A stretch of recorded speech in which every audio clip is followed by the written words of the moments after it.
Hello, dear student. Welcome to all. Today we discuss important point of topic locomotion and movement, that is skeletal muscles.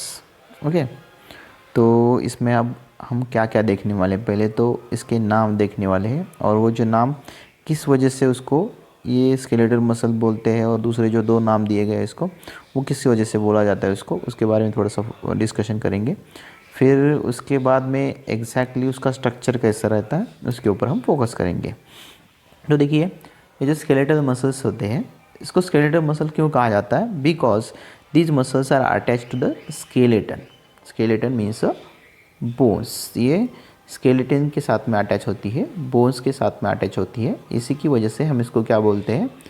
These muscles are called skeletal muscles. Okay, तो ये bone के साथ में attach है। After that another name is given to this muscle, that is a striated muscles.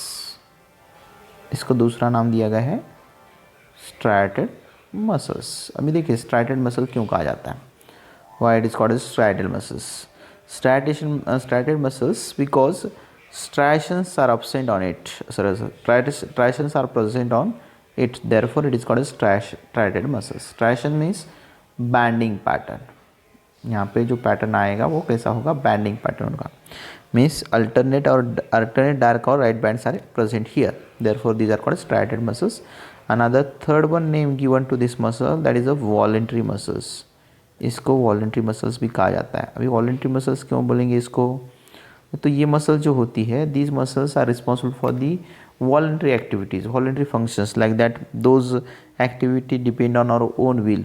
तो इसको हम बोलते हैं वॉलंटरी एक्टिविटीज़, वॉलंटरी फंक्शंस। तो ये जो वॉलंटरी फंक्शंस को कंट्रोल करती है, तो इसी की वजह से हम इसको क्या बोलते हैं? These muscles are called as a voluntary muscles. तो ये तीन नाम इसको दिए गए हैं। तो अभी हम इसके स्ट्रक्चर के ऊपर फोकस करेंगे। तो पहली तो इम्पोर्टेंट बात यहाँ पे हम देखने वाले हैं कि इसका स्ट्रक्चर जो है, तो पहले ये जो मसल्स होती है, देखिए पहला पॉइंट मैंने बताया कि ये बोन्स के साथ में अटैच होती है। After that next one point, inside this muscles muscle bundles are present, these are the muscle bundles. तो ये जो मसल बंडल है इसके अंदर कुछ ग्रुप्स होते हैं छोटे छोटे। तो ये ग्रुप जो है, इस ग्रुप्स को हम क्या बोलते हैं? This groups are called as a fascicle. This one is a fascicle. Okay, and inside this fascicle one structure is present, one cell is present. This cell is called the muscle cell, or it is also called the muscle fiber. After that is muscle fiber. Here the muscle fiber having a small thread like structures. That thread like structures are called the myofibril. This is a myofibril actually. And this myofibril having dark and light bands, means alternate dark and light bands are present here. That is isotropic band and anisotropic bands. Okay, तो ये जो band यहाँ पे दिखाई दे रहे हैं, तो ये जो है वो अल्टरनेट डार्क और लाइट बैंड है। एक देखिए यहाँ पे ये डार्क वाला बैंड है, इसके बाजू में ये जो है लाइट वाला बैंड है, दोबारा उसके बाद में ये लाइट वाला बैंड है। मीन्स अल्टरनेट टाइप की अरेंजमेंट दिखाई देती है हमको। और इसके अंदर देखिए कि ये जो प्रोटीन्स होते हैं, दो टाइप के प्रोटीन यहाँ पे प्रेजेंट है, एक्टिन और मायोसिन नाम के। इसके बारे में भी हम थोड़ा सा डिस्कशन करेंगे। तो हम जाएंगे नेक्स्ट वन पोर्शन के ऊपर। Now we discuss the next one portion. तो ये जो नेक्स्ट वन पोर्शन है, इसका स्ट्रक्चर एग्जैक्टली कैसा स्ट्रक्चर दिखता है एक मसल फाइबर का, तो उसके बारे में हम फोकस करेंगे।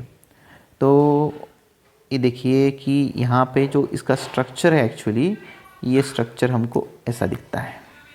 तो ये देखिए ये स्ट्रक्चर है इसका, तो इस स्ट्रक्चर के ऊपर हम फोकस करेंगे।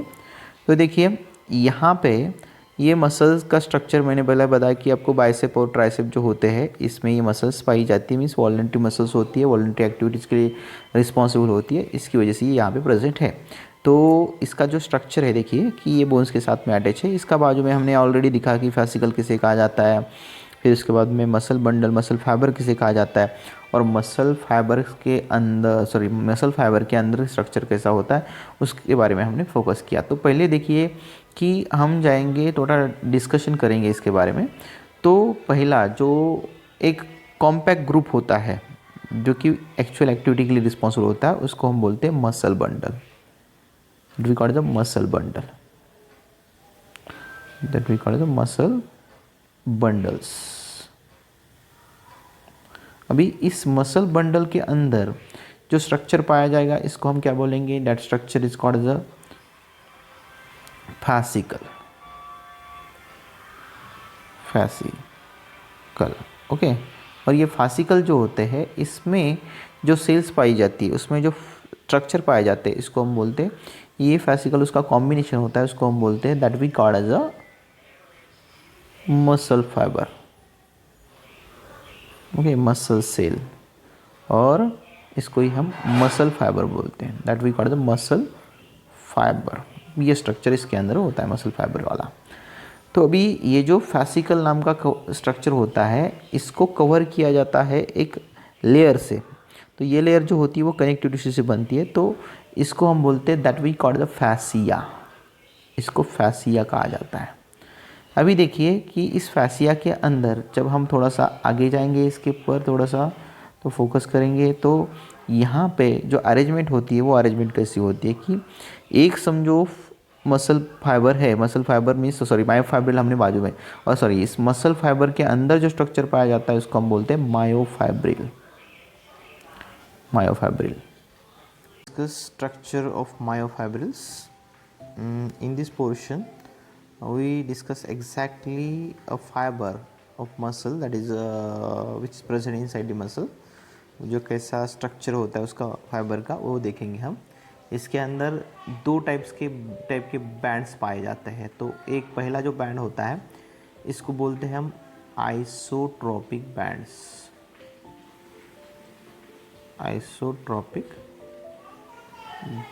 Bands, isotropic bands, or simply this is called as the I band, और इसका कलर लाइट होता है, इसी की वजह से इसको लाइट बैंड भी कहा जाता है, लाइट बैंड्स, ओके। तो देखिए अभी स्ट्रक्चर ऑफ मायोफाइब्रिल में पहला जो बैंड पाया जाएगा उसको हम बोलेंगे आइसोट्रोपिक बैंड, आई बैंड और द लाइट बैंड। अभी इसके बाद में ये देखिए यहाँ पे स्ट्रक्चर प्रेजेंट है और यहाँ पे प्रेजेंट है। ये अल्टरनेट टाइप की अरेंजमेंट होती है, एक लाइट बैंड होता है तो दूसरा डार्क बैंड होता है। तो दूसरा वाला जो स्ट्रक्चर होता है ये होता है that is anisotropic band, anisotropic bands. तो ये जो होता है this is also called as a band और this is a dark band, उसको डार्क बैंड भी बोलेंगे, ओके, डार्क बैंड। क्योंकि देखिए यहाँ पे ये जो है इसको डार्क बैंड और लाइट बैंड क्यों बोलते हैं, तो इसके अंदर एक्टिन की क्वांटिटी ज़्यादा होती है किसके, लाइट बैंड के अंदर, और जो डार्क बैंड वाला होता है एरिया इसके अंदर मायोसिन की क्वांटिटी ज़्यादा होती है। इसकी वजह से ये डार्क दिखेगा तो हमको ये लाइट दिखेगा। अभी यहाँ पे इसका जो स्ट्रक्चर देखते हैं हम, तो ये देखिए ये है ए बैंड का स्ट्रक्चर, ओके, पूरा डार्क एरिया। अभी इस ए बैंड के एकदम सेंटर में से, एक बैंड के एकदम सेंटर में से एक लाइन जाती है, तो जो इस लाइट बैंड को बाइसेक्ट करने का काम करती है, इसको बोलते हैं हम that we called as Z line. ये बाइसेक्ट करने का काम करेगी इसको। यहाँ पे भी जेड लाइन प्रेजेंट है, यहाँ पे भी, ये डार्क कलर की होती है मगर, तो ये जेड लाइन है दोनों से सेंटर में। तो दूसरी इम्पोर्टेंट बात, इस जेड लाइन के बाद में उसी तरह जो ए बैंड होता है, ए बैंड के बराबर सेंटर में एकदम कंप्लीट सेंट्रल पार्ट में एक एरिया होता है लाइट कलर का, इस एरिया को हम बोलते हैं एज जोन, और this is also called the Henson zone, okay, Henson zone. तो इस हेंसन जोन के एकदम सेंट्रल पॉइंट पे एक ब्लैक कलर की एक अदर लाइन जाती है, तो इसको हम बोलेंगे that we called the M line. ये देखिए यहाँ पे ईएम लाइन है, ये डार्क कलर की लाइन होती है। ये जो है ये क्या करेगी, इस डार्क बैंड को बाइसेक्ट करने का काम करेगी, that is responsible for bisect the dark band और एज जोन, दोनों के भी मीन्स ये क्या करेगी, बाइसेक्ट करने का काम करेगी। सेंटर से है, इसकी वजह से दो पार्ट में इसको डिवाइडेड करेगी। अभी हम जो नेक्स्ट वीडियो में, ये हो गया यहाँ पे इसका स्ट्रक्चर, हम नेक्स्ट वीडियो में इसके अंदर देखिए कि 2 टाइप के प्रोटीन्स पाए जाते हैं, उस प्रोटीन के बारे में हम नेक्स्ट वीडियो में देखेंगे। तो ये प्रोटीन है, एक तो एक्टिन नाम का प्रोटीन होता है और दूसरा मायोसिन। तो इसका भी एक स्ट्रक्चर होता है और वो स्ट्रक्चर कैसा होता है, उसके प्रॉपर्टीज़ वगैरह क्या होते हैं, इसके बारे में हम नेक्स्ट वीडियो में देखेंगे। Thank you.